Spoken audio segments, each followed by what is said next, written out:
پتھر اٹھا کر لا کر پیچھے رکھ دیا، دونوں اس پتھر پر چھپکے سے چڑھ گئے اور پنجوں کو اٹھا دیا۔ اب دیکھا شانے سے شانہ ملا، جانے کا بہانہ ملا اور جنت میں ٹھکانہ ملا۔ اتنا ہی نہیں، حضور پاک سے کوئی چیز چھپی نہیں ہے، میرے آقا ان کا یہ جذبہ دیکھ رہے تھے۔ آپ نے اجازت مرحمت فرمائی، جن کا جذبہ اتنا جوان ہو انہیں بدر کے میدان میں موقع تو ضرور ہونا چاہیے، لیکن تاریخ آج تک گواہ ہے۔ بخاری اٹھاؤ، مسلم اٹھاؤ، حدیثوں کی کتابیں اٹھاؤ، تاریخ میں یہ رقم ہے۔ اوروں نے اگر کافروں کو مارا ہوگا، ان بچوں نے تو سیدھے کفر کو مارا ہے۔ اوروں نے اگر جہل کو مارا ہوگا، ان بچوں نے تو سیدھے ابو جہل کو مارا ہے۔ یہی دو بچے تھے جو مصطفیٰ کریم صلی اللہ علیہ وسلم کی محبت میں تڑپتے تھے۔ یہ مجاہدین کا کردار ہے۔ جہاں میں کہتا ہوں اب آپ کے سامنے یہ دو بچوں کو میں رکھ دیا تو آپ کسوٹی پرکھ کر کے بتاؤ اے مسلمانوں، کسے میدان میں اترنا چاہیے؟ باڈی بلڈر کو، پیسے والے کو، سیٹ والے کو، طاقت والے کو؟ نہیں، مصطفیٰ کریم صلی اللہ علیہ وسلم کی عزت کی حفاظت کے لیے نہ باڈی کا ہونا شرط ہے، نہ عمر کا ہونا شرط ہے، نہ مال کا، نہ سیاست کا، بلکہ صرف جذبہ سچا ہونا شرط ہے۔ میرے آقا صلی اللہ علیہ وسلم کے لیے مر مٹنے کا جذبہ ہو تو پھر بچے بھی میدان میں آئیں تو بڑوں کا کردار ادا کر سکتے ہیں۔ ان بچوں نے جو کردار ادا کیا ہے، ابو جہل کے گھوڑے کو مارا اور نیچے گرا کر اس کے سینے پہ بیٹھ کر اس کی گردن قلم کر دی تھی، تاریخ میں موجود ہے۔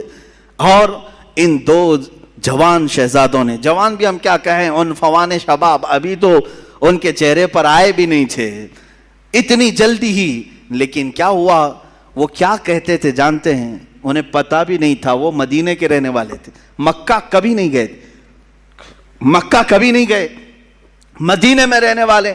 حضرت عبد الرحمن بن عوف اس جنگ میں موجود ہیں، بڑے صحابی ہیں، عشرہ مبشرہ میں سے۔ وہ کہتے ہیں یہ دو بچے میرے پاس آئے، پوچھنے لگے چچا ابو جہل کس کا نام ہے، کون ہے وہ؟ حضرت عبد الرحمن کہتے ہیں میں نے ان سے کہا تم کو اس سے کیا کرنا ہے، وہ سردار قریش ہے، وہ پہلوانوں کا پہلوان ہے، تم کیا کرو گے؟ بچوں نے جو جواب دیا وہ ہمارا درس ہے۔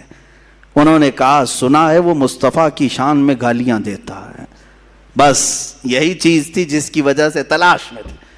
حبیب باری صلی اللہ علیہ وسلم کو وہ گالیاں دیتا ہے۔ حضرت عبد الرحمن مسکراتے رہے، دو بچے ہیں اور ڈھونڈ رہے ہیں کس کو، اس زمانے کے بڑے طاقتور پہلوان کو۔ حضرت عبد الرحمن کہتے ہیں میں اسی بات چیت میں تھا کہ اچانک ابو جہل سامنے سے گزر رہا تھا، میں نے کہا بچوں وہ دیکھو وہی خبیث ہے جو گھوڑے پر جا رہا ہے۔ ان بچوں نے ابھی بات مکمل بھی نہیں ہونی پائی تھی کہ چیل کی طرح جھپٹ پڑے اس پر۔ انہوں نے یہ نہیں دیکھا کتنی طاقت ہے ان کے پاس، کتنی قوت ہے ان کے پاس۔ یہی میں بار بار دہراتا رہوں گا اقبال کا شعر، آئینے جواں مرداں حق گوئی وہ بے باکی، اللہ کے شعروں کو آتی نہیں روبائی۔ اللہ کا جو شعر ہے، ارے شعر ہوتا ہے، بچہ ہو تو بھی شکار کرتا ہے، بوڑھا ہو تو بھی شکار کرتا ہے، شعر ہے، اللہ کے شعروں کو آتی نہیں روبائی۔ حضرت عبد الرحمن بن عوف کہتے ہیں میں نے ان کی مجاہدانہ کردار کو دیکھا، ان بچوں نے سر تو قلم کیا اس کا، واپس آئے تو کیا وہ صحیح سلامت آ گئے؟ کافروں نے ان کو مارا، ایک شہزادے کے مونڈے پر تلوار ماری جو ہاتھ لٹک گیا، کٹ گیا ہاتھ پورا کندھے سے اور بغل کی چمڑی سے لٹکتا رہا۔ یہ منظر بھی دیکھا ہے، اس نوجوان بچے نے وہاں سے بھاگ کر کے مرہم پٹی نہیں کی، وہ لٹکتا ہوا ہاتھ ویسے ہی چھوڑا، تلوار دوسرے ہاتھ میں اٹھا لی، دوسرے ہاتھ میں تلوار اٹھائی۔ میاں انگلی کٹ جائے برداشت سے باہر ہوتا ہے، مونڈے سے ہاتھ کٹ گیا ہے۔ اس کے بعد منظر یہ بھی دیکھا گیا، اس بچے نے اپنے ہاتھ کو پیر میں دبا کر کھینچ کے نکال دیا، جو چمڑی سے لگا ہوا تھا بغل کی، نکال کر پھینک دیا۔ کہا مجھے اس ہاتھ کی ضرورت نہیں جو خلل اندازی کر رہا ہے۔ یہ دونوں شہزادے بدر میں شہید ہوئے، معاذ اور معوذ رضی اللہ تعالیٰ عنہما۔ ہزاروں لاکھوں سلام ان شہزادوں پر۔ ہماری زندگیاں تمام ہو گئی مگر ہم ان کے قدموں کے ناخنوں تک بھی نہیں پہنچ سکتے، ان کے قدموں کی دھول تک بھی کوئی نہیں پہنچ سکتا جنہوں نے مصطفیٰ کریم صلی اللہ تعالیٰ علیہ وسلم کی عزت کی حفاظت کے لیے، اسلام کی سربلندی کے لیے، حق کے علل اعلان بیان کے لیے اپنی زندگیاں وار دیں اللہ کی بارگاہ میں۔ عزیزان گرامی وقار، آؤ اسی طرح زندگی کا وہ لمحہ بھی دیکھیں جو سیدنا حنظلہ رضی اللہ تعالیٰ عنہ کو ملا۔ آج رات شادی ہوئی ہے، دلہن سہاگ رات میں ہے، لیکن باہر اعلان ہوا، اس نوجوان نے شادی کی رات ہی اپنی بیوی سے کہا مجھے جانا ہوگا، اس لیے کہ نبی کونین صلی اللہ علیہ وسلم کی طرف سے بلاوا آیا ہے، حضور کی عزت پر کافروں نے، دشمنوں نے حملہ کیا، مجھے جانا ہوگا۔ بیوی نے رخصت کیا، خوشی خوشی رخصت کیا، ہاتھوں اور پیروں میں بیڑیاں نہیں ڈالی کہ کہاں جا رہے ہیں آج کی دلہنوں میں چھوڑ کر، ولیمہ بھی نہیں ہوا، نہیں، دلہن نے خوشی خوشی رخصت کیا۔ وہ حنظلہ بھی آئے میدان احد میں اور دوسرے دن جام شہادت بھی نوش کیا، واپس نہیں آ سکے، واپس نہیں آ سکے۔ کون ہے ہم میں سے جو یہ قربانیاں پیش کر سکتا ہے؟ اے نوجوانوں، باتیں کرنا بہت آسان ہے، لوگوں کے درمیان جواں مردی کی باتیں پیش کرنا یہ بہت آسان ہے، عملی میدان میں اتر آنا یہ بہت کمال کی بات ہے۔ اللہ تعالیٰ جس سے چاہے کام لے لے۔ وہ صحابہ کے کردار ہم کیوں بیان کرتے ہیں؟ اس لیے بیان کرتے ہیں کہ تمہارے اندر سے بزدلی دور ہو جائے، خوف نکل جائے۔ تم جن چیزوں کو لے کر کے ڈرتے رہتے ہو، میرا کیا ہوگا، میرے بچوں کا کیا ہوگا، میرے گھر کا کیا ہوگا، کون ان کو دیکھے گا، میں اگر کہیں چلا گیا، مجھے اگر بند کر دیا، ظالموں نے مار دیا، یہ سوچ خالی تمہاری ہے۔ ان صحابہ کو کبھی ایسا سوچنے میں نہیں ملا؟ کیا ان کی بیویاں نہیں تھی، ان کے بچے نہیں تھے؟ ان مجاہدین اسلام کا کوئی تھا ہی نہیں، وہ جو اس طرح سے حضور پاک کے لیے نکل پڑتے تھے۔ اے نوجوانوں، ان کی بھی خاندان تھے، ان کی بھی جائیدادیں تھیں، ان کے بھی مال پراپرٹی تھے۔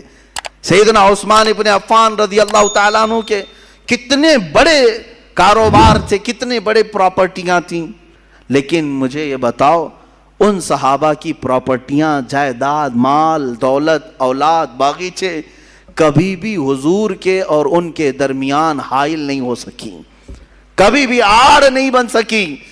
فرق صرف یہی ہے کہ آج ہر چیز ہمارے سامنے آڑ بن جاتی ہے، آڑ بن گئی، مائیں آڑ بنتی ہیں، باپ آڑ بن جاتا ہے۔ اگر کوئی جوان اٹھتا بھی ہے، حق بولنے کی بات کرتا ہے، تو اس کے گھر والے ہی سب سے پہلے اس کے ہاتھ پیر میں باندھ دیتے ہیں، حالات خراب ہیں، تو کہاں جا رہا ہے، مولانا بولتے رہتے ہیں، ان کا کیا ہوتا ہے، تو مر جائے گا، یہی سب تو باتیں آتی ہیں۔ یہ بزدلی جو آج گھروں میں سکھائی جا رہی ہے، جن ماؤں نے اور جن بہنوں نے اپنے بھائیوں کو اس طرح کی باتیں سکھائی، مت جاؤ ان کی باتوں پر، یہ جوش کی باتیں کرتے ہیں، میدان میں لے جا کر کے مار ڈالیں گے، وہ خود تو زیف رہیں گے، تم اندر چلے جاؤ گے، مارے جاؤ گے۔ ٹھیک ہے تم اس طرح تربیت کر لینا، لیکن ایک وقت آئے گا جب تمہاری عزت پر حملہ ہوگا، تب بھی یہ جوان باہر نہیں آ سکے گا، نہیں کھڑا ہوگا۔ چیلنج کرتا ہوں، لکھ کر کے رکھ لینا، تم نے اس کو روکا ہے اللہ اس کے رسول کی رضا کے لیے، اللہ اس کے رسول کی رضا حاصل کرنے جانے سے تم نے روکا، تو پھر تمہاری حفاظت بھی یہ کبھی نہیں کر سکے گا۔ یاد رکھنا، جو اللہ اس کے رسول کی رضا کے لیے نکلنے والا جوان ہے، وہ سب سے زیادہ اپنے گھر کی حفاظت کرنے کا اہل بھی ہوتا ہے، وہ اپنے بھائیوں، بہنوں، ماں، بچیوں سب کی حفاظت کا اہل بھی ہوتا ہے۔ خیر، سیدنا حنظلہ رضی اللہ تعالیٰ عنہ مجاہدین میں ایک اعلیٰ کردار کا نام ہے۔ عمار بن یاسر، حضرت یاسر رضی اللہ تعالیٰ عنہ مجاہدین میں ایک اعلیٰ کردار کا نام ہے، اور سیدنا خالد بن ولید سیف اللہ المسلول مجاہدین کے ایک اعلیٰ شخصیت کا نام ہے، جنہوں نے حضور پاک صلی اللہ تعالیٰ علیہ وسلم کے ساتھ جنگیں لڑی، حضور کے زمانے میں بھی، حضور کے بعد بھی۔ یہ ایک ایسے مجاہد کا نام ہے جس سے آج بھی دنیا کانپتی ہے، آج بھی دنیا کانپتی ہے۔ لوگ چاہتے ہیں کہ خالد بن ولید کے اوراق کو بند کر کے رکھیں، کبھی نہ اٹھائیں، ان کا مطالعہ نہ کیا جائے، ان کی سیرت نہ پڑھی جائے، اس لیے کہ معلوم ہے اچھوں کی سیرت پڑھنے کے بعد اثر ضرور آتا ہے، اثر ضرور آتا ہے۔ خالد بن ولید رضی اللہ تعالیٰ عنہ وہ مجاہد صحابی جن کو اللہ کے رسول نے سیف اللہ کہا ہے، یہ اللہ کی لٹکتی ہوئی تلوار ہے۔ انہوں نے اپنی زندگی میں 125 جنگوں میں شرکت کی، 125 جنگوں میں شرکت کی، اور آپ کو ایک بات بتاؤں، 125 میں سے ایک میں بھی شکست نہیں کھائی، ایک میں بھی شکست نہیں کھائی۔ یہ آپ کو خاصہ تھا، آپ کی اسپیشلٹی. آج اور ایک میں بتا دوں آپ کو، اللہ تعالیٰ نے جو آپ کو خصوصی انعام دیا سارے صحابہ میں، خالد بن ولید کو 125 جنگوں میں شریک ہوئے اور ساری 125 میں فتح یابی ملی، ایک میں بھی شکست نہیں. دوسری خصوصیت آپ کی یہ ہے، دوسری خصوصیت خالد بن ولید رضی اللہ تعالیٰ عنہ جن علاقوں کو فتح کیے 125 جنگوں میں، جن علاقوں کو فتح کیے، آج تک وہ علاقے کبھی کافروں کے ہاتھ میں نہیں گئے. صرف ان کی خصوصیت ہے. بعض علاقے ایسے ہیں جن کو مجاہدین نے فتح کیا، 100 سال 200 سال کے بعد پھر دوسروں نے ان پر قبضہ کر لیا ہے. ایسے کچھ حالات ہوئے ہیں اور کچھ مقامات ایسے ہیں کہ جیسے مثال کے طور پر ترکی میں کئی مرتبہ ایسے حالات آئے، مصر میں ایسے حالات آئے، اور افریقہ میں کبھی کئی مرتبہ ایسے حالات آئے کہ جہاں مجاہدین اسلام نے ان کو فتح کر کے اسلام میں داخل تو کیا، حالات زمانہ کے بعد جیسے بغداد میں ہوا، پھر دوسروں کا قبضہ ہوا، پھر اسلام آیا، ایسا چلتا رہا. لیکن سیدنا خالد بن ولید نے اپنی زندگی میں جن علاقوں کو فتح کیا، اللہ نے وہ انعام آپ کو رکھا ہے. آج 1400 سال گزر جانے کے بعد بھی وہ علاقہ کبھی کافروں کے ہاتھ میں نہیں گیا، کبھی نہیں گئے. یہ آپ کی خصوصیت ہے سیدنا خالد بن ولید رضی اللہ تعالیٰ عنہ. اب ایک بات یہ بھی میں بتا دوں، وہ لڑتے تھے شہادت کے جذبے میں، ہمیشہ شہادت کے شوق میں لڑتے تھے. شہادت کبھی نہیں ملی، آپ شہید نہیں ہوئے. ایک بات یہ بھی، سب سے زیادہ جنگیں لڑنے والے، سب سے زیادہ فتح کرنے والے، سب سے زیادہ سپہ سالاری کرنے والے شہید نہیں ہوئے، شہید نہیں ہوئے. حضرت خالد فرماتے ہیں میرے جسم میں، پورے جسم میں ایک بالشت جگہ بھی باقی نہیں جہاں تیر نہ لگا ہو، جہاں نیزے نہ لگے ہوں. تیر آئے ہیں، نیزے لگے ہیں، چاقو لگی ہے، پورے جسم کی بات حضرت خالد فرماتے ہیں ایک بالشت جگہ بھی باقی نہیں ہے کہ جس میں تیر نہ لگا ہو. پورے حصے میں تیر لگے ہوئے ہیں، پورے بدن میں. حضرت خالد فرماتے ہیں ہر تیر کے بعد میری تمنا ہوتی کہ میں جام شہادت نوش کروں، لیکن نہیں. جب آپ کی آخری عمر ہوئی اور آپ بستر پر آرام فرماتے، موت کے آثار نظر آئے، بستر پر موت آ رہی ہے، آپ اپنے گھر میں انتقال کیے، کسی جنگ میں نہیں. اس وقت حضرت خالد بن ولید نے کہا تھا دنیا کو میسج دے دو، دنیا کو سنا دو جو لوگ ڈرتے ہیں جہاد سے. اگر جہاد میں ہی موت آنی ہوتی تو خالد بن ولید سب سے پہلے چلا جاتا. 125 جنگیں لڑنے والا، ہر علاقے میں موت کو ڈھونڈتا رہا، لیکن موت نہیں آئی، موت کبھی نہیں آئی. اس لیے کہ اللہ تبارک و تعالیٰ انہیں جنگوں میں موت نہیں دینا چاہتا، کیونکہ میرے نبی کی زبان سے جو نکلا تھا، کیا ان کے لیے یہ لفظ نکلا تھا کہ یہ اللہ کی لٹکتی ہوئی تلوار ہے، سیف اللہ ہے. اگر یہ کسی جنگ میں شہید ہو جاتے، کسی کافر کے مارنے سے ختم ہو جاتے، تو دنیا بعد میں یہ کہتی کہ اللہ کی تلوار ٹوٹ گئی، اللہ کی تلوار کو کسی نے توڑ دیا. اس لیے میرے مولا نے اس اللہ کی تلوار کو صحیح سلامت رکھا، اور آج تک وہ تلوار اپنی قبر میں صحیح سلامت ہی ہے، صحیح سلامت ہی ہے. یہ اس بات کا بھی اشارہ ہے کہ رسول اللہ نے جسے اللہ کی تلوار کہا وہ ٹوٹی نہیں ہے، وہ کبھی بھی پھر سے واپس امت میں بیدار ہو سکتی ہے، ہو سکتی ہے. اسی لیے اقبال نے کہا تھا نکل کے صحرا سے جس نے الٹ دیا تھا تخت روما کو، نکل کے صحرا سے جس نے الٹ دیا تھا تخت روما کو، سنا ہے قدسیوں سے میں نے کہ وہ شیر پھر ہوشیار ہوگا، سنا ہے قدسیوں سے میں نے کہ وہ شیر پھر ہوشیار ہوگا. وہ شیر انشاءاللہ العزیز اسی امت میں ہوشیار ہوگا. یہ لیکن شرط یہ ہے کہ ان مجاہدین کو سنا جائے اور سنایا جائے. سیدنا خالد بن ولید رضی اللہ تعالیٰ عنہ، میں مختصر چل رہا ہوں، باقی جوانوں کی ذمہ داری ہے کہ وہ پھر اپنے مطالعے کو وسیع کریں اور ان کو سرچ کریں اور پڑھیں، کتابوں میں ان کو نکالیں. ان صحابہ کو، صحابہ اکرام رضوان اللہ تعالیٰ علیہم اجمعین میں حضرت مصعب بن عمیر رضی اللہ تعالیٰ عنہ سفیر اسلام ہیں. سفیر اسلام کس کو کہتے ہیں؟ ایمبیسیڈر حضور پاک صلی اللہ تعالیٰ علیہ وسلم کے. حضرت جعفر طیار رضی اللہ تعالیٰ عنہ سفیر اسلام ہیں. حضور صلی اللہ تعالیٰ علیہ وسلم کے پاس سے خط لے کر کے جاتے تھے. کہاں جاتے تھے؟ کہاں جاتے تھے؟ چوک میں محلے میں کھڑے ہو کر درس دینے کے لیے نہیں. وہ صحابہ لے کر سیدھے بادشاہوں کے تخت کے سامنے کھڑے ہوتے. بڑے بڑے جو بادشاہ تھے یہ صحابہ کہاں کہاں گئے؟ مصر کے بادشاہ کے پاس گئے, روم کے بادشاہ کے پاس, ایران کے بادشاہ کے پاس, یہ سب خطوط لے کر بحرین کے بادشاہ کے پاس. جتنے اس وقت بادشاہ تھے یہ صحابہ یا تو اکیلے ہوتے یا دو لوگ ہوتے, سیدھے صرف دو لوگ ہوتے. میرے آقا صلی اللہ علیہ وسلم کا لیٹر خط لے کر کے جاتے اور بادشاہ کے پاس کھول کر کے پڑھتے.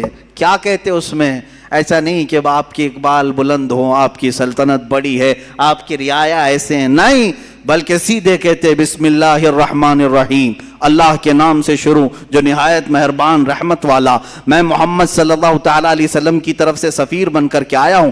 اے بادشاہ میں تجھے دعوت دیتا ہوں کہ تو اسلام قبول کر لے, اور اسلم تسلم یہ کہتے تھے. حضور کے اکثر خطوں میں یہ لکھا جاتا تھا اسلم تسلم, اسلام لاؤ امن پا جاؤ گے.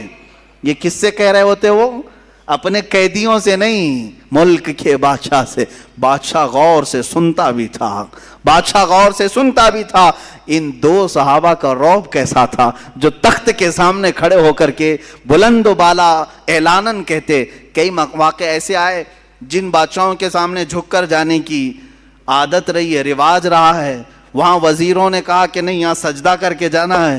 یہ صحابہ اڑ گئے, کہا کہ ہم سجدہ تو صرف اپنے خالق کو کرتے ہیں, ہم تو اپنے نبی محمد صلی اللہ علیہ وسلم کو سجدہ نہیں کرتے, اس بادشاہ کو کیا کریں گے؟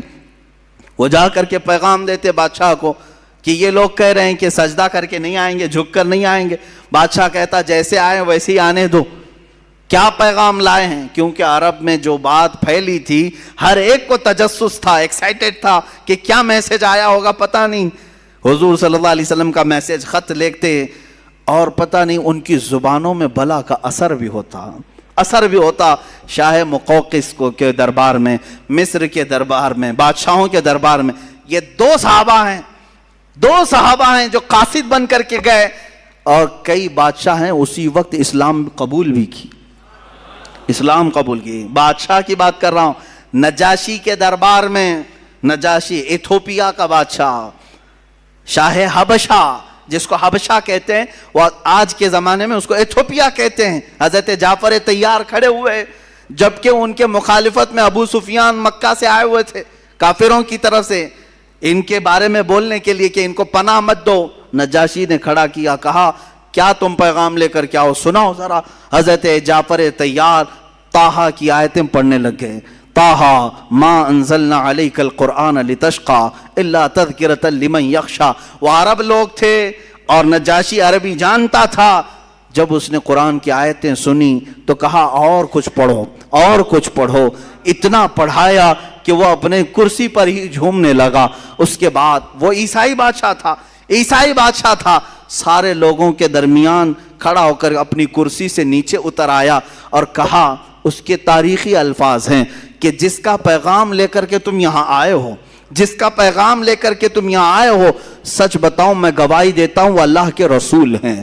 ان کا ہی یہ کلام ہو سکتا ہے, کسی رسول کا ہی یہ کلام ہوگا, وہ اللہ کے رسول ہیں. اور نجاشی نے جو تاریخی جملہ کہا تھا, کہا اللہ کی قسم اگر وہ یہاں ہوتے میں ان کے قدموں کو دھو کر پانی خود پی لیا کرتا.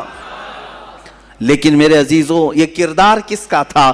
ان بادشاہوں کے تخت تک جا کر کے بھی اسلام کی دعوت دینا, یہ وہ صحابہ تھے جن کا مجاہدانہ کردار تو دیکھیں. یہاں لوگ ابھی ڈر کے مارے چھپاتے ہیں, کہتے ہیں نہیں حالات اچھے نہیں, نہ بولیں, ان تمام لوگوں کو برا لگتا ہے. کس کو برا لگتا ہے؟ سارے لوگ اپنے اپنے دین کی بات کر سکتے ہیں اس دنیا میں, تو ہم کیوں اپنے دین کی بات نہیں کر سکتے؟ جو دین اللہ کو پسند ہے, جو دین اللہ کا مختار ہے, اس دین کے بارے میں ہم کیوں نہیں بات کر سکتے؟ ہر ایک کو آج اختیار ہے. آپ نہیں دیکھ رہے آج جو پروپیگنڈا پھیلایا گیا ہے، کوئی ایک مسلمان تبلیغ کرے اور دوسروں کو اسلام کی اچھائیاں بتائے اور وہ اسلام میں آئیں تو یہ آتنکوادی ہے، باہر سے اس کو فنڈنگ آتی تھی اور یہ دھرم پریورتن کرواتا تھا، اور یہ خود پنڈت آگ کی ہون کروا کر کے کچھ غریب مسلمانوں کو آدھار کارڈ اور الیکشن کارڈ کے نام پر دھرم پریورتن کریں تو کوئی مسئلہ نہیں۔ یہ دگلی باتیں آج ہمیں یہاں دیکھنے کو جو مل رہی ہیں، اس کی وجہ یہی ہے جس کو میں بار بار کہتا ہوں، تم اپنی اگر ذمہ داری چھوڑو گے تو یہ دوسرے کتے اس ذمہ داری کی طرف آنے لگ جائیں گے۔ تم اپنی ذمہ داری کیا چھوڑے ہو، جس کو میں کہتا ہوں دیوار کیا گری میرے خستہ مکان کی، لوگوں نے آنے جانے کا راستہ بنا لیا ہے۔ آج جو تبلیغ ایمان والوں کا حصہ تھی، جو ہم بڑھ چڑھ کر کے لوگوں کے درمیان میرے آقا کے اخلاق کریمانہ بتاتے تھے، وہ آج تقریباً لوگوں نے بیان کرنا اور بتانا چھوڑ دیا۔ بیان کرنے کا مطلب صرف ممبر سے نہیں ہے، تمہارے اعمال تمہارے اخلاق سے بھی ہے۔ ہر آدمی حضور پاک کی سنتوں کو اپنے اعمال سے بھی بیان کر سکتا، صرف تمہارے کردار ایسے ہوں جسے دیکھ کر کے لوگ سمجھ لیں کہ یہ جھوٹوں کی جماعت نہیں ہو سکتی، یہ اللہ کے رسول کے سچے غلاموں کی جماعت ہے۔ عزیزان گرامی وقار، یہ صحابہ کرام رضوان اللہ تعالی علیہ مجمعین جنہوں نے بادشاہوں تک بھی پہنچایا اسلام کے اس عظیم میسج کو، اور جنگلوں میں گئے ہیں۔ بربر ایک قوم کا نام ہے، جانتے ہوں گے۔ جب کسی کے اوپر بہت زیادہ سختی کی جاتی ہے نا تو کہتے ہیں کہ ظلم و بربریت کا ننگا ناچ ناچ رہا۔ بربریت کیا ہے؟ بربریت دوسری زبانوں میں بھی بربرتا بھی کہتے ہیں، یعنی بہت زیادہ کسی کے اوپر تشدد کیا جائے تو بربر کہا جاتا ہے۔ بربر ایک قوم کا نام ہے، جنگلوں میں رہنے والی بہت سخت قسم کی قوم تھی، تشدد کرنے والی قوم تھی۔ وہ اکثر باہر سے آنے والے انسانوں کو مار ڈالتے تھے۔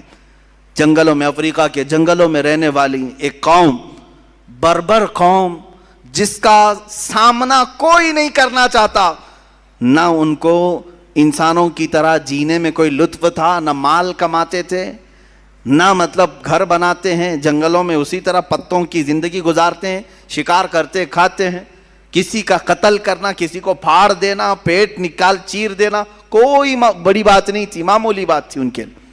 اس بربر قوم کے پاس رسول اللہ کے یہ دیوانے صحابہ اسلام لے کر کے گئے، اسلام لے کر کے گئے۔ اس بربر قوم کے پاس جن کی زبان تک نہیں آتی تھی، صحابہ گئے۔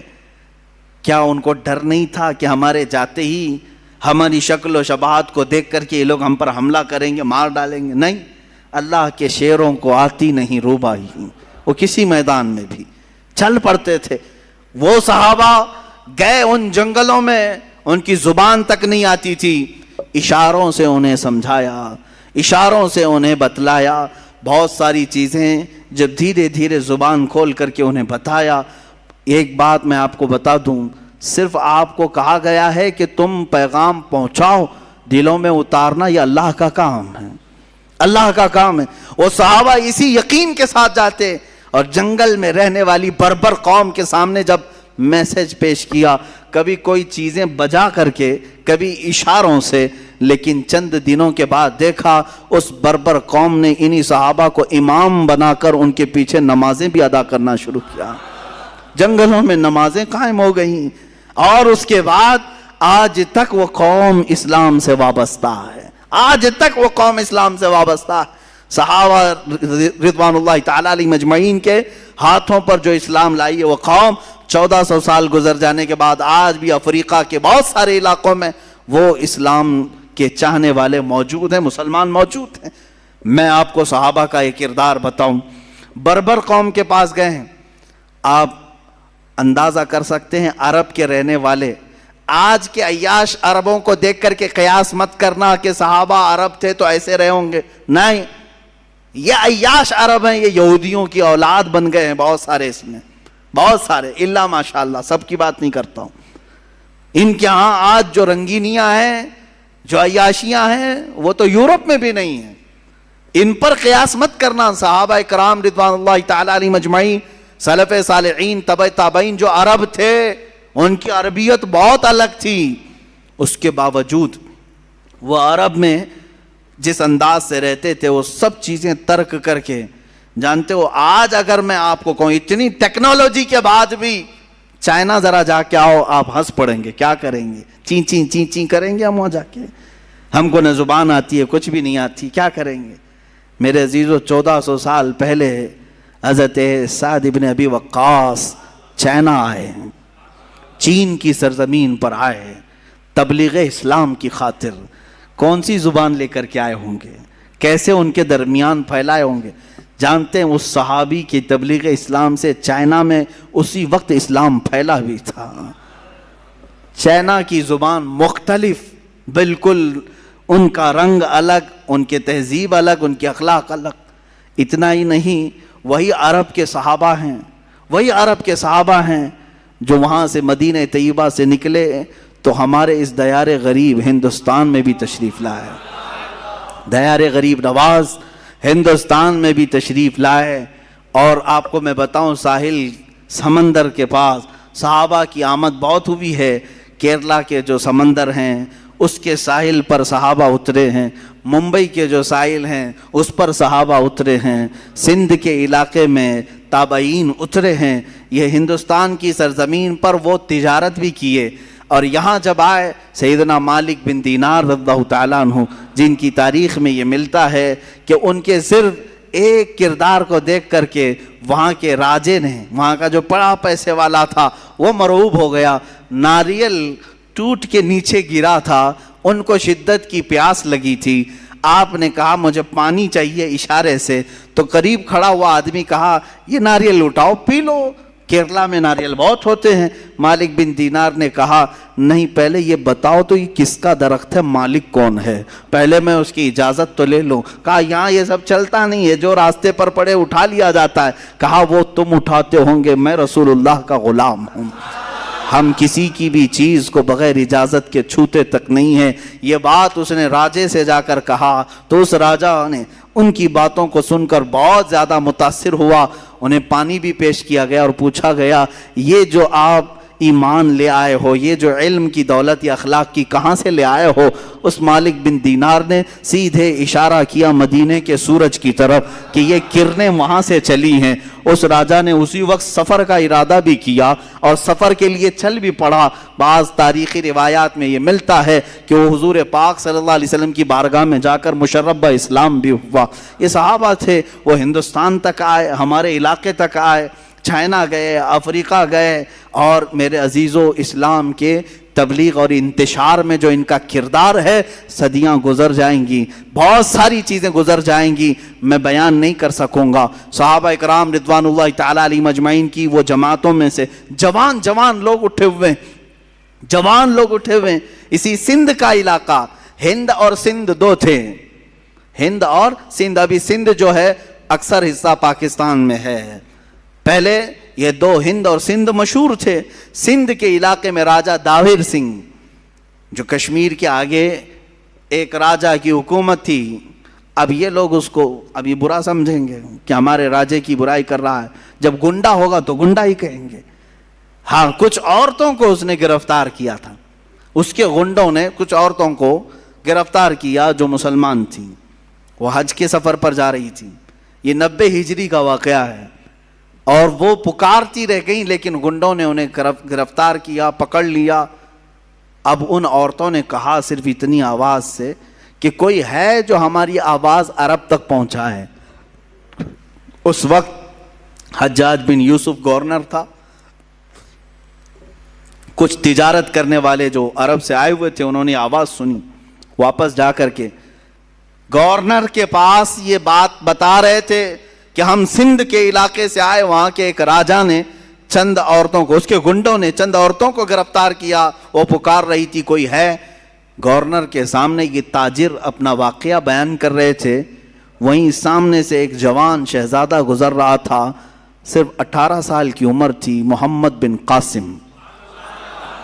کھڑا ہو گیا، واقعہ سنا، عرب میں رہنے والا شہزادہ محمد بن قاسم، صرف 18 سال کی عمر ہے، وہیں رک گیا۔ اور گورنر چونکہ اس کا چچا لگتا تھا، اس نے کہا چچا میں جانے کے لیے تیار ہوں، اور وہیں سے پکارا زور سے، لبیک یا اختی، اے میری بہن تیرا بھائی حاضر ہوگا، جو سندھ سے تو نے آواز اٹھائی میں حاضر ہوتا ہوں۔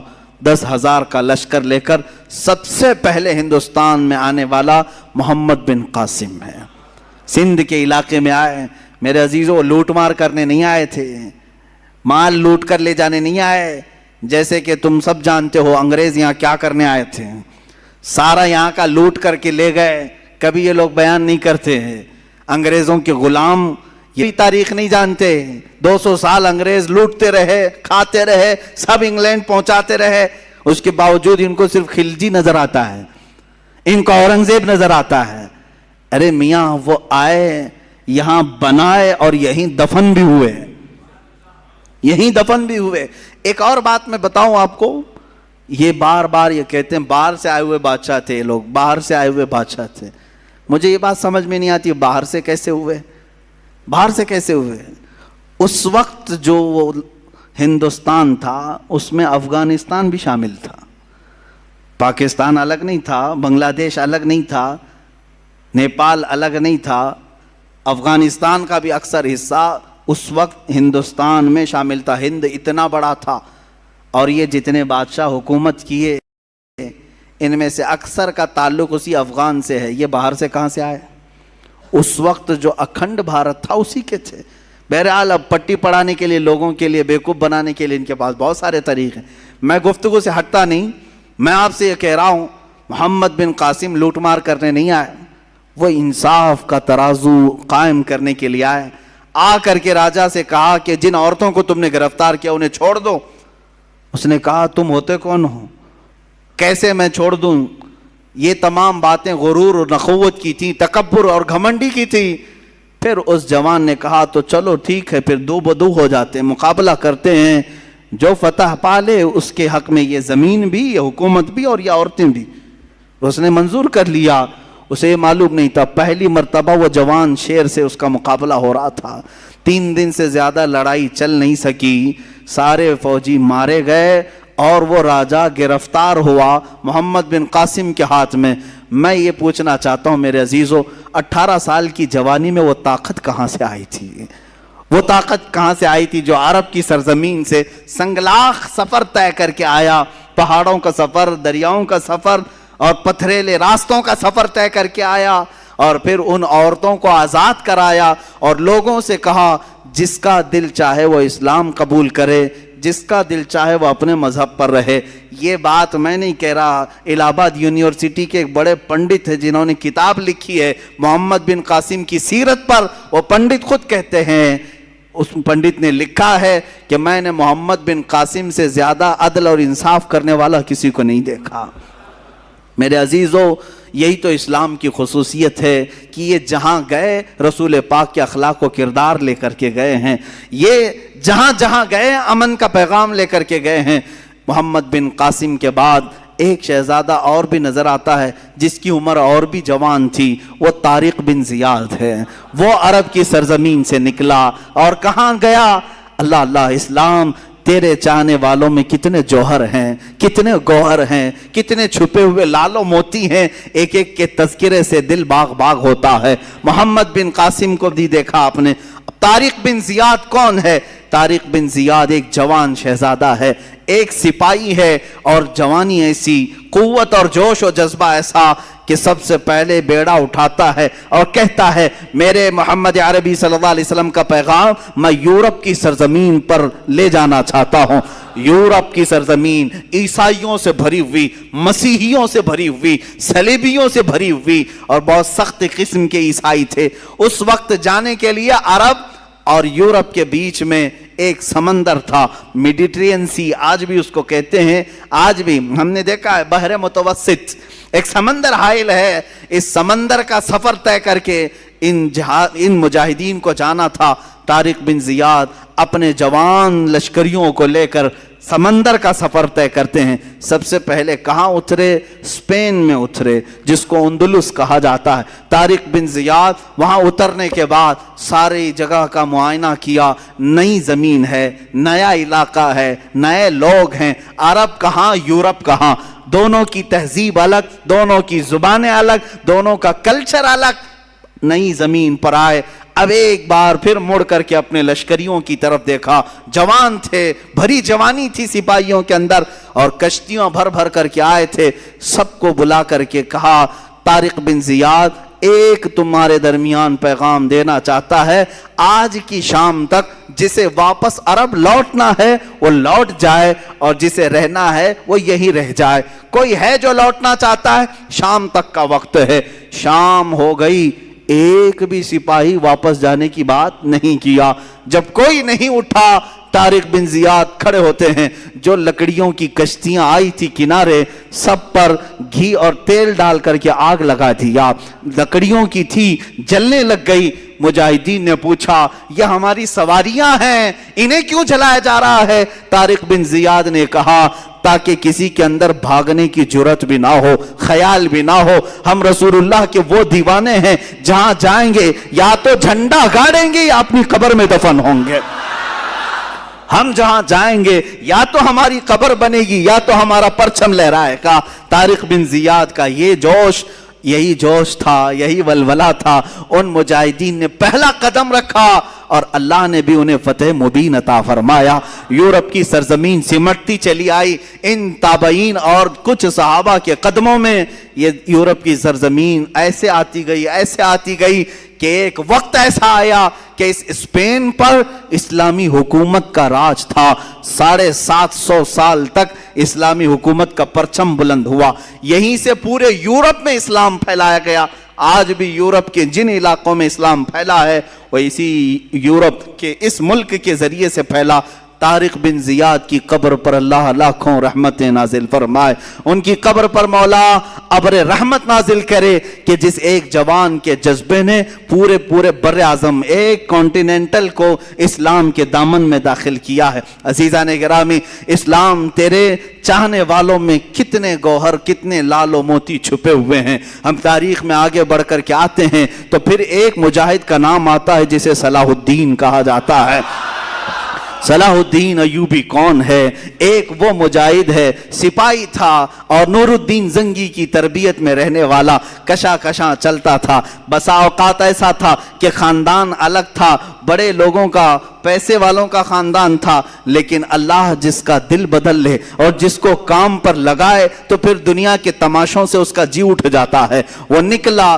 یہ وہ زمانہ تھا جب عیسائیوں نے بیت المقدس پر قبضہ کر لیا تھا، مسلمانوں پر پابندی لگائی تھی، قتل عام کیا تھا، فلسطین کو خون سے نہلا دیا تھا. اس وقت یہ خبریں پھیلتی تھی. بغداد میں کسی اور کی خلافت تھی، مصر میں کسی اور کی تھی، شام میں، یمن میں، عراق میں الگ الگ خلفاء موجود تھے، لیکن بس یہی کہ سو رہے تھے یا اپنے حرم خانوں میں عورتوں کو رکھے ہوئے. بہت سارے الگ الگ اسلامی خلفاء میں بھی بعض عیاشیاں آئیں.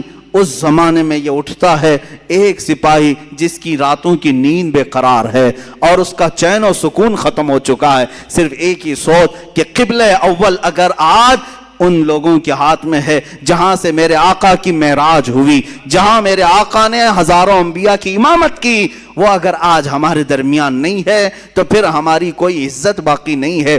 یہ سوچ لے کر کے نکلا اور اس کے بعد مصر جب تشریف لائے، یہاں پر نور الدین زنگی کے انتقال کے بعد صلاح الدین ایوبی کو سپہ سالار بنایا گیا، مصر کا گورنر بنایا گیا. مصر کی گورنری آنے کے بعد سب سے پہلے قسم اٹھاتا ہے یہی صلاح الدین، کہتا ہے کہ اللہ کو گواہ بنا کر کہتا ہوں اس وقت تک چین سے اپنے گھر میں نہیں آؤں گا جب تک بیت المقدس میں اپنا مصلی نہیں بچھاؤں گا. اتنا ہی نہیں، ایک جگہ سے گزرتے ہوئے ایک بڑھئی کو دیکھا جو ممبر بنا رہا تھا اور پوچھا بہت خوبصورت ہے، میں خرید لوں؟ کہا لے لو. کہا اسی دن یہ نیت کر لیا کہ اس ممبر کو میں بیت المقدس میں ضرور لگاؤں گا. اور وہی ایک حوصلہ ہے، ایک عزم ہے. اور اس کے بعد نکلے. کتنی جنگیں ہوئی، کتنے مقابلے ہوئے، اللہ اکبر. کتنی راتیں یہ جنگلوں میں کاٹتے رہے، کتنے ان کے ساتھ ہیلے بہانے کیے گئے، اپنوں نے غداریاں کی، منافقین نے دھوکہ دیا. تقریباً زندگی پر 12 مرتبہ خونی حملے کیے گئے، سر پر وار کیے گئے، کندھے پر وار کیا گیا. لیکن جسے اللہ رکھے اسے کون چکھے. اللہ جس کی حفاظت فرمائے۔ صلاح الدین ایوبی سے جو کام لینا تھا وہ کام لے کر رہا، رب تعالیٰ کی یہ منشا ہے۔ اس کے بعد ایک وقت وہ بھی آیا کہ صلاح الدین ایوبی کی تاریخ میں حیرت کی بات میں اگر آپ کو بتا دوں، ایک وقت ایسا بھی آیا کہ صلاح الدین کے پاس 12,000 کا لشکر تھا، سب سے بڑا لشکر ہے، 12,000 کا لشکر تھا۔ عیسائی کھار کھائے ہوئے تھے، ہر جنگ میں ہارتے تھے، شکست کھاتے تھے۔ تو کیا کیا؟ صلیبیوں کے بڑے بڑے بادشاہوں نے اپنی فوجیں جمع کرنا شروع کی، اتنی فوجیں جمع کی کہ 4 لاکھ کو پہنچ گئی، اور وہ 4 لاکھ کی فوج جب مقابلے کے لیے نکل کر کے آئی، ملک شام کا علاقہ تھا، صلاح الدین سے کہا گیا اب یہ معرکہ خون ریز ہے، کیسے 4 لاکھ آ رہے ہیں، تمہارے پاس کیا ہے؟ 12,000۔ سب کو جمع کیا میدان میں، پوچھا صلاح الدین ایوبی نے کہ سنا ہے صلیبیوں نے، عیسائیوں نے 4 لاکھ کا مجمع جمع کر لیا ہے، یہ خونی جنگ ہو سکتی ہے، ہم 12,000 کی تعداد میں ہیں، چاروں جگہ سے اگر وہ حملہ آور ہو جائیں تو پھر ہم مٹھی بھر ہوتے ہیں، تمہارا کیا خیال ہے، ہم یہ چھوڑ کر چلے جائیں یا پھر میدان میں رہیں؟ فوجیوں نے جواب کیا دیا؟ وہ کہتے ہیں کہ ہم کسی ایرے غیرے کے سپاہی نہیں، ہم صلاح الدین کے سپاہی ہیں۔ اللہ کے شیروں کو آتی نہیں روباہی، آئینے جواں مردہ حق گوئی وہ بے باکی۔ اقبال نے سچ کہا تھا، اللہ کے شیر کبھی لومڑی بننا پسند نہیں کرتے، میدان جنگ میں اڑ جاتے ہیں۔ اس کے بعد ہوا یہی، تاریخ نے دیکھا صلاح الدین ایوبی کی 12,000 کا یہ لشکر میدان میں اترا، 4 لاکھ کی فوج کو انہوں نے 3 دن کے اندر اپنی سیاسی بصیرت سے ایسے ٹکڑوں میں تبدیل کیا کہ تقریباً 8 ٹکڑوں میں الگ الگ انہیں بانٹ دیا، الگ الگ طریقے سے۔ اور مقابلے کے بعد تاریخ نے آج، یہ میری اپنی لکھی ہوئی بات نہیں کہہ رہا ہوں، عیسائیوں کے جو بڑے مورخ ہیں، تاریخ داں ہیں، انگلینڈ کے جو بڑے تاریخ داں ہیں، انہوں نے لکھا ہے کہ 4 لاکھ کی ہماری فوج کو صلاح الدین نے دھول چٹا دیا، دھول چٹا دیا، سب شکست کھا کر کے چل پڑے۔ عزیزان گرامی، اسی صلاح الدین نے پھر بڑھتے بڑھتے بیت المقدس کا دروازہ بھی کھٹکھٹایا اور اللہ تعالیٰ نے فتح یابی عطا فرمائی۔ جس دن بیت المقدس فتح ہوا، ظہر کی اذان خود صلاح الدین ایوبی نے دی ہے اور نماز بھی پڑھائی ہے۔ اس کے بعد ایک بہترین خطبہ بھی دیا اسی منبر پر کھڑے ہو کر کے۔ بیت المقدس فتح ہونے کے بعد کرنا کیا چاہیے تھا؟ جنہوں نے مارا تھا مسلمانوں کو انہیں پکڑ لیتے، جنہوں نے مسلمانوں کا مال لوٹا تھا انہیں پکڑ لیتے، جو وہاں عیسائی تھے۔ نہیں، صلاح الدین ایوبی نے بیت المقدس کے دروازوں سے آواز لگائی کہ جو امن کے ساتھ رہنا چاہتا ہے صلاح الدین اس کے لیے امن کے دروازے کھولتا ہے، اور جو جانا چاہتا ہے جتنا مال یہاں سے لے کر جا سکتا ہے، کسی کی گردن پر تلوار نہیں رکھی جائے گی۔ یہ بھی انگریز تاریخ دان نے لکھا ہے کہ اتنا زیادہ معاف کرنے والا کسی جرنیل کو ہم نے دنیا میں نہیں دیکھا۔ اور وہ ملک ناروے، جہاں پر کٹر لوگ رہتے ہیں، ناروے اور ڈنمارک جیسے آج بھی یورپ کی کنٹریز ہیں، آپ کو حیرت ہوگی، انہوں نے اپنے ملکی قانون کے اعتبار سے صلاح الدین ڈے منانا شروع کیا۔ صلاح الدین ڈے منا رہے ہیں۔ ارے میاں تم کو کیوں صلاح الدین ڈے؟ وہ کہتے ہیں کہ ہم نے ایسا صلاح الدین دیکھا ہی نہیں ہے، یہ اللہ تعالیٰ کی طرف سے پیدا کیا ہوا مجاہد اعظم تھا۔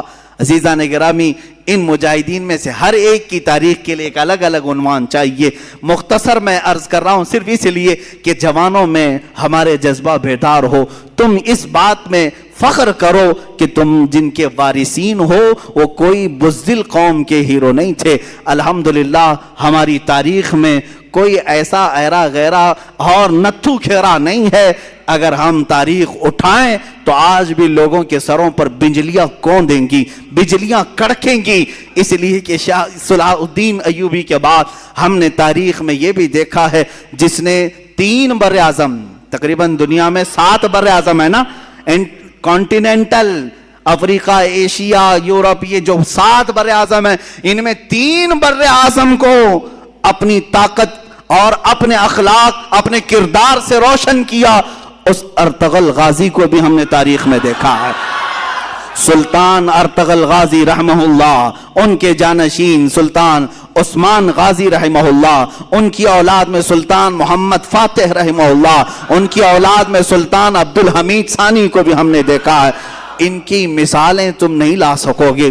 تین بر اعظموں پر انہوں نے اسلامی عدل و مساوات کا درس قائم کیا ہے، اور ایسے نہیں ہیں کہ وائٹ ہاؤس میں بیٹھ کر کے سازشیں رچ رہے ہوں، بلکہ میرے عزیزو اللہ نے ان کو تین بر اعظموں کی حکومتیں دی تھی، اس کے باوجود بھی رات کے وقت تنہائی میں جبہ پہن کر کے کسی روٹی بیچنے والے کی دکان میں کھڑے ہو جاتے اور 2 روٹیاں خرید کر لا کر اپنے گھر میں کھایا کرتے تھے۔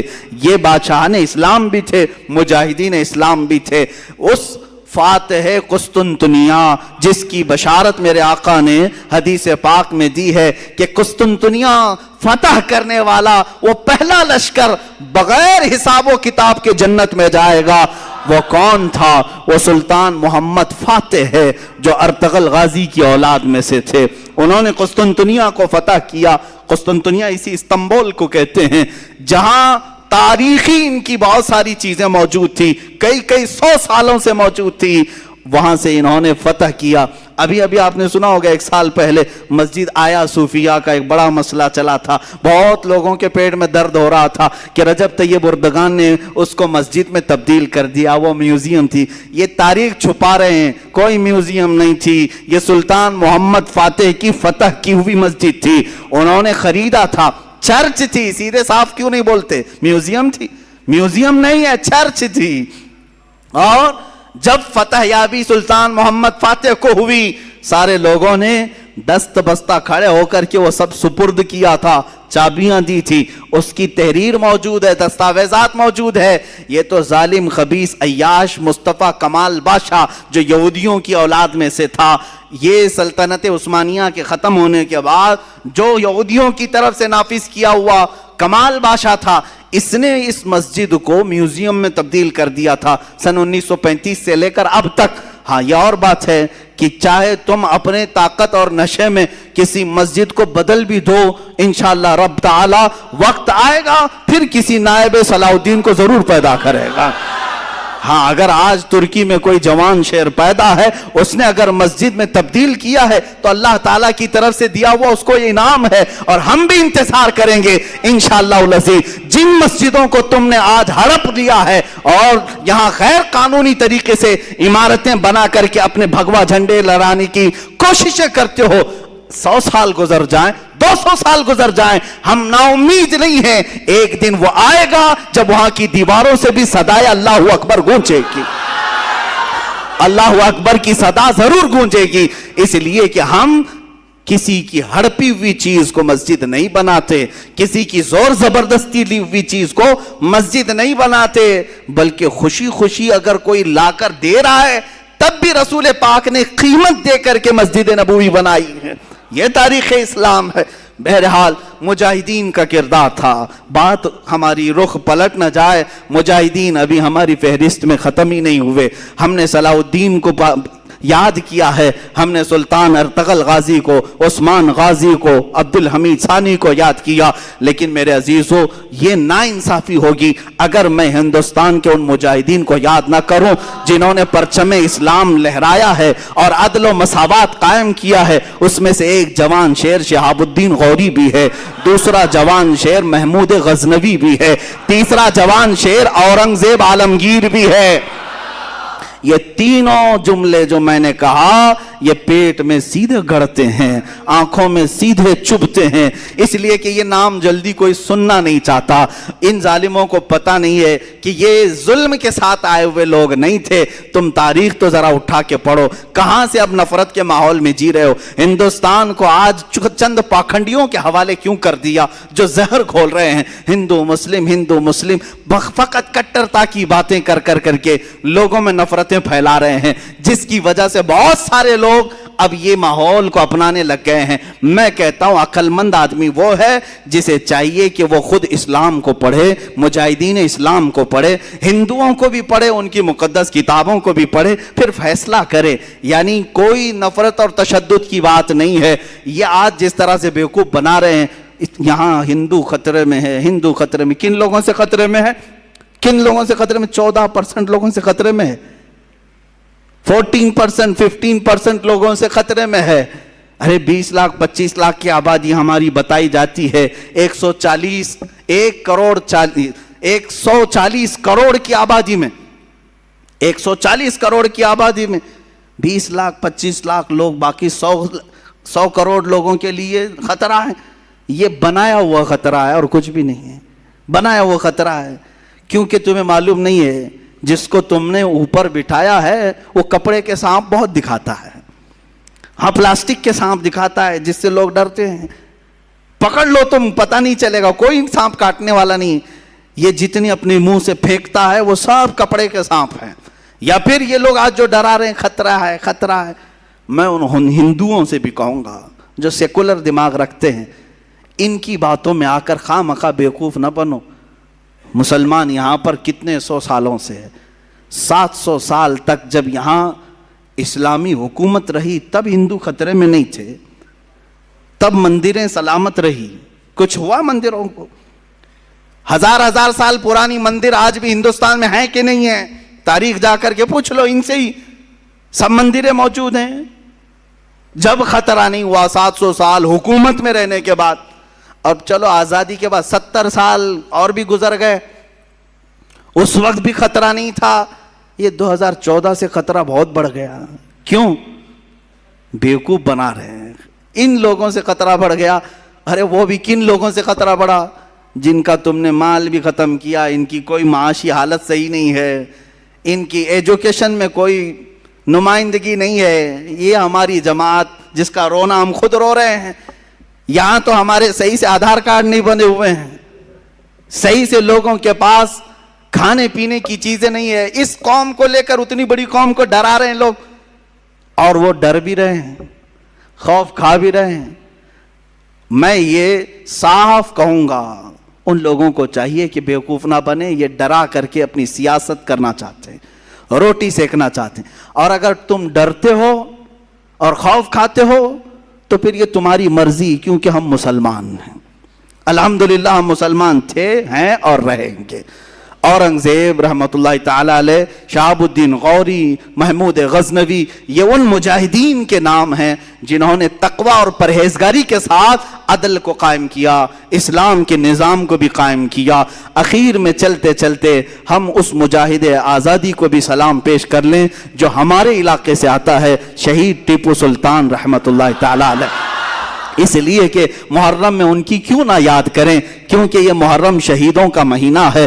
حسین اعظم کو جس طرح ہم اپنی قبر میں زندہ مانتے ہیں، اسی طرح میسور کے اس شیر کو اپنی قبر میں ہم زندہ مانتے ہیں.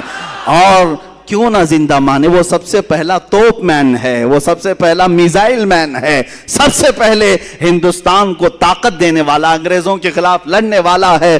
تمہارے بھونکنے سے کچھ نہیں ہوگا. وہ کل بھی سلطان تھا، آج بھی سلطان ہے، اور اللہ نے اسے سلطان نام سے بنایا تھا. وہ صبح قیامت تک انشاءاللہ سلطان ہی رہے گا.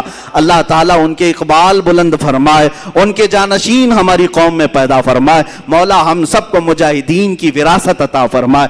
ہمارے دلوں کو مولا کردار غازیان اسلام عطا فرمائے. مولا ہم سب کو بزدلی سے بچائے، بزدلوں کی صحبت سے بچائے. صحابہ تابعین اولیاء کاملین کے نقوش پاکی عمل کی اور اقتداء کی ہمیں توفیق عطا فرمائے. وآخر دعوانا الحمدللہ رب العالمین.